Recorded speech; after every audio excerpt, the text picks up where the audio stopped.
50 শতক জমি আর মূলধন 70,000 টাকা। এই জমি আর মূলধন বিনিয়োগ করেই 3 লাখ টাকার বেশি আয় করেছেন মোহাম্মদ সেন্টু নামের এই মরিচ চাষি। জমিতে আরও যে পরিমাণ মরিচ আছে তা দিয়ে আরও প্রায় লাখ 2 টাকা আয় করা যাবে বলেও জানান তিনি। এই মরিচ গাছ চাষ করতে আমার 60 থেকে 70,000 টাকা খরচ হয়েছিল। 3.5 লাখ টাকা মতন পেয়েছি। এখন পর্যন্ত তিনি প্রায় 3 লক্ষাধিক টাকার মরিচ বিক্রি করেছেন 50 শতক জমি থেকে, এবং আরো প্রায় 2 লক্ষ টাকার মরিচ বিক্রি হবে বলে আমরা আশা করছি। প্রচলিত পদ্ধতির বাইরে গিয়ে মালচিং নামের বিশেষ এক পদ্ধতিতে মরিচ চাষ করেই দারুণ এই সফলতা পেয়েছেন সেন্টু। নাচল কৃষি অফিস থেকে শাহিদ ভাইয়ের মারফতে সহযোগিতায় মালচিং পেয়েছি। মালচিং হলো আধুনিক চাষাবাদ পদ্ধতি। এই পদ্ধতিতে ফসল চাষাবাদ করলে জনবল সহ উৎপাদন খরচ কম হওয়ার পাশাপাশি পাওয়া যায় নিরাপদ ফসল। এছাড়া সংরক্ষণ হয় প্রাকৃতিক পরিবেশ, জমিতে রোগবালাই কম হয়, ফলন বেশি ও গাছের জীবন দীর্ঘ হয়। বিজলি প্লাস দ্বারা গাছ করেছিলাম আমি।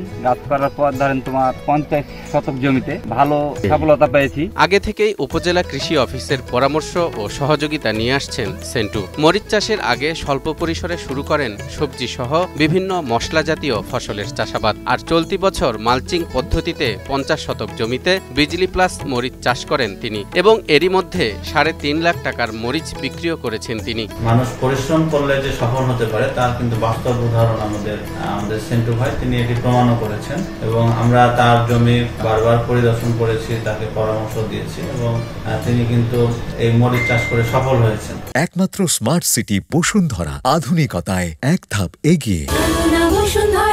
চাঁপাইনবাবগঞ্জ জেলার নাচল উপজেলার নাসিরাবাদ গ্রামের বাসিন্দা মোহাম্মদ সেন্টু। মরিচ চাষে তার এমন সফলতা দেখে আশপাশের কৃষক ও উদ্যোক্তারাও আগামীতে এই পদ্ধতিতে মরিচ চাষ করতে আগ্রহ দেখাচ্ছেন। আমাদের এই নাচল উপজেলায় বিজলি প্লাস মরিচ চাষ করেছেন এই কৃষক সেন্টু, এবং আমরা এখানে দেখতে এলাম সে কিন্তু এই মরিচ থেকে কিন্তু ব্যতিক্রমী সফলতা পেয়েছেন, এবং এখান থেকে এই মরিচ চাষ থেকে তিনি প্রায় 3.5 লক্ষ টাকা মতন আয় করেছেন, এবং আমরা আগামীতে এই মরিচ চাষ ব্যাপক হারে এই বরেন্দ্র অঞ্চলে চাষ করব। সেন্টু ভাইয়ের এখানে দেখলাম যে মরিচ চাষ করে যে লাভবান হয়েছে, তাতে আমরা দেখলাম যে ওনার পাশাপাশি আমরা চাষ করবো ইনশাল্লাহ। কৃষি বিভাগের তথ্য মতে বরেন্দ্র অঞ্চলে পানির কিছুটা অভাব থাকায় এ অঞ্চলে মালচিং পদ্ধতিতে চাষাবাদ বেশ কার্যকর। তাই সেন্টুর মতো অন্য কৃষকরাও এ পদ্ধতিতে চাষাবাদে আগ্রহী হবেন বলে মনে করেন নাচল উপজেলা কৃষি কর্মকর্তা সালেহ আকরাম। আমরা আশা করি তার এই চাষাবাদ দেখে অন্যান্য কৃষক ভাইরা যারা আশেপাশে আছেন তারাও উদ্বুদ্ধ হচ্ছেন, এবং ভবিষ্যতে এই মালচিং প্রযুক্তি ব্যবহার করে চাষাবাদ করবেন বলে তারা মতামত ব্যক্ত করেছেন। আমরা এই প্রযুক্তিটি অন্যান্য কৃষক ভাইদের মাঝে ছড়িয়ে দেওয়ার জন্য কাজ করছি। এদিকে বাজারে মরিচের ভালো দাম পাওয়ায় অন্যান্য চাষিরাও বেশ খুশি। পরিবেশ বান্ধব পদ্ধতির সফলতা কৃষিক্ষেত্রে নতুন একটি উদাহরণ সৃষ্টি করেছে। এ পদ্ধতি কৃষকদের মধ্যে ছড়িয়ে দিতে পারলে জেলায় কাঁচামরিচ উৎপাদন বাড়ানো সম্ভব বলে মনে করেন সংশ্লিষ্টরা।